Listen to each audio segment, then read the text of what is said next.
नमस्कार दोस्तों, आप लोग को स्वागत है हमारे चैनल पे। तो आज की इस वीडियो में बात करेंगे Bihar board 10th class 2025 board examination Hindi subject से रिलेटेड जो गोधली बुक है चैप्टर काव्यखंड, उसमें चैप्टर नंबर 11 लौट कर आऊँगा फिर से रिलेटेड जो भी ऑब्जेक्टिव प्रश्न हो सकते हैं आज की इस वीडियो में करवाने वाले हैं, जो आप लोगों के बोर्ड एग्जामिनेशन में इससे सवाल पूछे जाते हैं। तो इस चैप्टर से रिलेटेड लौट कर आऊँगा फिर चैप्टर नंबर 11 जो काव्यखंड के अंदर आता है। इसमें आप लोगों का पहला प्रश्न दिया गया है लौट कर आऊँगा फिर पाठ में कभी कहाँ लौटने की बात कहते हैं। तो पहला ऑप्शन दिया गया है बिहार, असम, उड़ीसा या फिर बंगाल। तो एक का सही उत्तर हो जाएगा ऑप्शन नंबर डी, बंगाल में। चलिए प्रश्न नंबर 2 पे 2 नंबर प्रश्न में दिया है कभी अगले जन्म में कहाँ लौट कर आने की बात करता है। कभी अगले जन्म में कहाँ लौट कर आने की बात करता है, बिहार, उड़ीसा, बंगाल या फिर नेपाल। तो 2 नंबर प्रश्न का सही उत्तर हो जाएगा option number C, Bengal. 3 number प्रश्न में दिया गया है गंध जहाँ होगी ही भरी, गंध जहाँ होगी ही भरी घास की किस कवि की पंक्ति है। तो यहाँ पर 3 नंबर में दिया है गंध जहाँ होगी ही भरी घास की किस कवि की पंक्ति है। तो यहाँ पर एक ये पूछा गया है कि किस कवि की ये पंक्ति दिया गया है। तो इसका सही उत्तर हो जाएगा ऑप्शन नंबर बी, जीवनानंद दास। ठीक है, चलिए प्रश्न नंबर 4 पे 4 नंबर प्रश्न में दिया गया है लौट कर आऊँगा फिर कविता। ये जो लौट कर आऊँगा जो कविता है उसमें कवि द्वारा भाषांतरित की गई है, क्या भाषांतरित किया गया है। तो 4 का पहला ऑप्शन दिया गया जीवानंदन दास, विनोद कुमार शुक्ल, प्रयाग शुक्ल या फिर कुंवर नारायण। तो इसका सही उत्तर हो जाएगा 4 नंबर का ऑप्शन नंबर सी, प्रयाग शुक्ल। 5 नंबर प्रश्न में दिया गया जीवनानंद दास की किस कविता को प्रबुद्ध आलोचकों द्वारा रविंद्रोत्तर युग की श्रेष्ठतम प्रेम कविता की संज्ञा दी गई है। पहला दिया गया है मन विहंगम, बनलता सेन, रूपसी बंगला, जहर पालक। तो 5 का सही उत्तर हो जाएगा option number B, Banalata Sen. 6 नंबर प्रश्न में दिया गया लौट कर आऊँगा फिर कविता में, इस कविता में कवि एक बार फिर कहाँ आने की लालसा व्यक्त करता है। मातृभूमि बिहार, जन्मभूमि महाराष्ट्र, कर्मभूमि गुजरात, मातृभूमि बंगाल। इसका सही उत्तर होगा ऑप्शन नंबर डी, मातृभूमि बंगाल। 7 नंबर प्रश्न में दिया गया है रंगीन बादलों के बीच कौन लौटते होंगे। रंगीन बादलों के बीच कौन लौटते होंगे, बगुले, चिड़िया, सारस या फिर उल्लू। 7 का सही उत्तर हो जाएगा ऑप्शन नंबर सी, सारस। 8 नंबर प्रश्न में दिया गया है लौट कर आऊँगा फिर कविता में चर्चित रूपसा क्या है। लौट कर आऊँगा फिर कविता में चर्चित रूपसा क्या है, शहर, गांव, नहर या फिर नदी। तो 8 का सही उत्तर हो जाएगा ऑप्शन नंबर डी, नदी। 10 नंबर प्रश्न में दिया है 9 नंबर में कि जीवानंदन दास किस भाषा के रचनाकार हैं। ये किस भाषा के रचनाकार हैं, गुजराती, हिंदी, बंगाली, बांग्ला, संस्कृत। तो इसका सही उत्तर क्या हो जाएगा, 9 नंबर का सही उत्तर हो जाएगा option number C, Bangla. 10 number प्रश्न में दिया गया जीवानंदन दास के निधनोपरांत लगभग कितनी कहानियाँ प्रकाशित हुई है। इनके निधन के बाद कितने कहानी प्रकाशित किया गया है, 150, 75 या फिर 25। तो 10 का सही उत्तर हो जाएगा ऑप्शन नंबर ए, 100। प्रश्न नंबर 11 में दिया गया है कवि किसके बीच अंधेरे में होने की बात करता है। कवि जो है किसके बीच अंधेरे में होने की बात करता है, धान, गेहूं, चना या फिर सारस। 11 का सही उत्तर हो जाएगा ऑप्शन नंबर डी, सारस।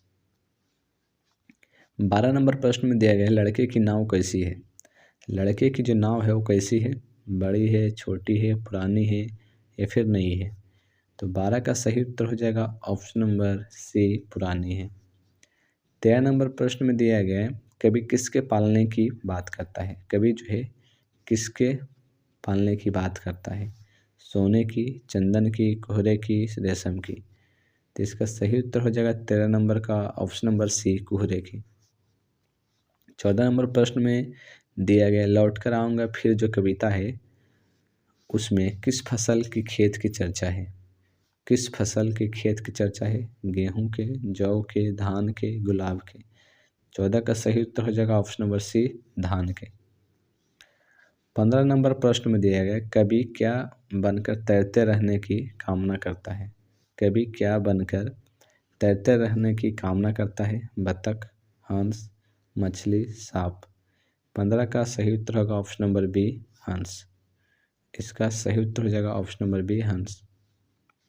16 नंबर प्रश्न में दिया गया है, जीवनानंद दास किस भाषा के कवि थे? ये जो जीवनानंद दास है वो किस भाषा के कवि हैं? इसका सही उत्तर हो जाएगा option number C, Bangla. 17 number प्रश्न में दिया गया, शाम की हवा के साथ किस पक्षी के उड़ने की कल्पना की गई है? शाम के हवा के साथ किस पक्षी के उड़ने की कल्पना की गई है? तोता, बगुला, चिड़िया या फिर उल्लू। तो 17 का सही उत्तर हो जाएगा ऑप्शन नंबर डी, यानी कि उल्लू। इसका सही उत्तर हो जाएगा ऑप्शन नंबर डी, यानी कि उल्लू। यहाँ पर क्या बोला गया है? कल्पना की गई है। 18 नंबर प्रश्न में दिया गया, उल्लू की बोली किस पेड़ पर सुनने की बात कवि ने कही है? उल्लू की जो बोली है किस पेड़ पर सुनने की बात कही है? कटहल, कपास, बरगद या फिर आम। तो 18 का सही उत्तर हो जाएगा ऑप्शन नंबर बी, कपास। इसका सही उत्तर हो जाएगा ऑप्शन नंबर बी, कपास।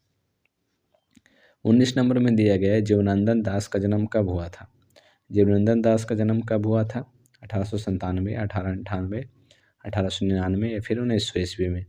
19 का सही उत्तर हो जाएगा ऑप्शन नंबर सी, 1899 ईस्वी में। 20 नंबर प्रश्न में दिया गया, जीवनानंद दास की रचना है। जीवनानंद दास की रचना क्या है? इनकी रचना क्या है? झरा पलक, बिजाझर, छोड़ा हुआ रास्ता, नदी के दीप। तो 20 का सही उत्तर हो जाएगा ऑप्शन नंबर ए, झरा पलक। 21 नंबर प्रश्न में दिया गया, लौटकर आऊँगा फिर कविता को हिंदी रूपांतरण कौन किए हैं? हिंदी रूपांतरण कौन किए हैं? पहला ऑप्शन दिया गया अगेय, प्रयाग शुक्ल, यतेंद्र मिश्र या फिर इनमें से कोई नहीं। 21 का सही उत्तर हो जाएगा ऑप्शन नंबर बी, प्रयाग शुक्ल। 22 नंबर प्रश्न में दिया गया है, इनमें कौन सी कृति जीवनानंद दास की नहीं है? इनमें से कौन सा ऐसा कृति है जो जीवनानंद दास का नहीं है? तो इसका सही उत्तर हो जाएगा 22 नंबर का option number D, Bhumija. 23 number प्रश्न में दिया गया, कवि अगले जन्म में क्या क्या बनने की संभावना व्यक्त करता है? कवि अगले जन्म में क्या क्या बनने की संभावना व्यक्त करता है? तो इसका सही उत्तर हो जाएगा 23 नंबर का ऑप्शन नंबर बी, कौवा, हंस, उल्लू और सारस। 24 नंबर प्रश्न में दिया गया, जीवनानंद दास का काव्य संकलन है। तो जो जीवनानंद दास का जो काव्य संकलन है वो क्या है? महापृथ्वी, झरा पालक, मन विहंगम, इनमें से सभी। तो इसका सही उत्तर हो जाएगा ऑप्शन नंबर डी, इनमें से सभी। 25 नंबर प्रश्न में दिया गया, लौटकर आऊँगा फिर शीर्षक जो कविता है उसमें उल्लू कहाँ बोलता है? उल्लू कहाँ बोलता है? तो इसका पहला ऑप्शन दिया गया, आम के पेड़ पे, कपास के पेड़ पे, कचना के पेड़ पे, अमरूद के पेड़ पे। इसका सही उत्तर हो जाएगा ऑप्शन नंबर बी, कपास के पेड़ पे। 26 नंबर प्रश्न में दिया गया, लौटकर आऊँगा फिर कविता है। लौटकर आऊँगा फिर कविता है, ये क्या है? राष्ट्रीय चेतना की, राष्ट्रीय धरोहर की, राष्ट्रीय आवाम की, राष्ट्रीय सत्ता की। 26 का सही उत्तर हो जाएगा ऑप्शन नंबर ए, राष्ट्रीय चेतना की। 27 नंबर प्रश्न में दिया गया, जीवनानंद दास है। जीवनानंद दास क्या है? कथाकार, नाट्यकार, उपन्यासकार, साहित्यकार। तो 27 का सही उत्तर हो जाएगा ऑप्शन नंबर डी, साहित्यकार। 28 नंबर प्रश्न में दिया गया, सात टी तरार तिमिर किसकी कृति है? राजीव सेठ, जीवनानंद दास, मनिका मोहनी, कुसुम अंसल। 28 का सही उत्तर हो जाएगा ऑप्शन नंबर बी, जीवनानंद दास की। 29 नंबर प्रश्न में दिया गया, जीवनानंद दास की श्रेष्ठ प्रेम कविता है। जीवनानंद दास की श्रेष्ठ प्रेम कविता क्या है? बनलता सेन, झरा पालक, रूपसी बांग्ला, धूसर पांडुलिपि। 29 का सही उत्तर हो जाएगा option number A, Banalata Sen. 30 नंबर प्रश्न में दिया गया है, जीवनानंद दास थे, क्या थे? जीवनानंद दास क्या थे? स्वच्छंदवादी, यथार्थवादी, समाजवादी, इनमें से कोई नहीं। 30 का सही उत्तर हो जाएगा ऑप्शन नंबर बी, यानी कि यथार्थवादी। 31 नंबर प्रश्न में दिया गया, कवि किसके आमंत्रण पर आने की बात कहता है? कवि जो है किसके आमंत्रण पर आने की बात कहता है? खेत और खलिहानों के, मजदूर और किसानों के, नदियों और मैदानों के, पिता और पुत्र के। 31 का सही उत्तर हो जाएगा ऑप्शन नंबर सी, नदियों और मैदानों के। प्रश्न नंबर 32 में दिया गया जीवनानंद दास का निधन कब हुआ था। इनका निधन कब हुआ था, जीवनानंद दास का निधन कब हुआ था। तो 32 का सही उत्तर हो जाएगा ऑप्शन नंबर डी, 1954 ईस्वी में। 33 नंबर प्रश्न में दिया गया किसने जीवनानंद दास की बहुप्रशंसित और प्रसिद्ध कविता का हिंदी में अनुवाद किया है। इसका सही उत्तर हो जाएगा ऑप्शन नंबर बी, प्रयाग शुक्ल। 34 नंबर प्रश्न में दिया गया पाठ्य पुस्तक में संकलित जीवनानंद दास की कविता का हिंदी अनुवाद किसने किया है। प्रयाग शुक्ल, पंकज बिष्ट, वृंद सक्सेना, मनिका मोहिनी। 34 का सही उत्तर हो जाएगा ऑप्शन नंबर ए, प्रयाग शुक्ल। 35 नंबर प्रश्न में दिया गया बनलता सेन काव्य संकलन के लिए जीवनानंद दास को कब श्रेष्ठ काव्य ग्रंथ पुरस्कार से पुरस्कृत किया गया है। तो 35 का सही उत्तर हो जाएगा ऑप्शन नंबर बी, 1952 ईस्वी में।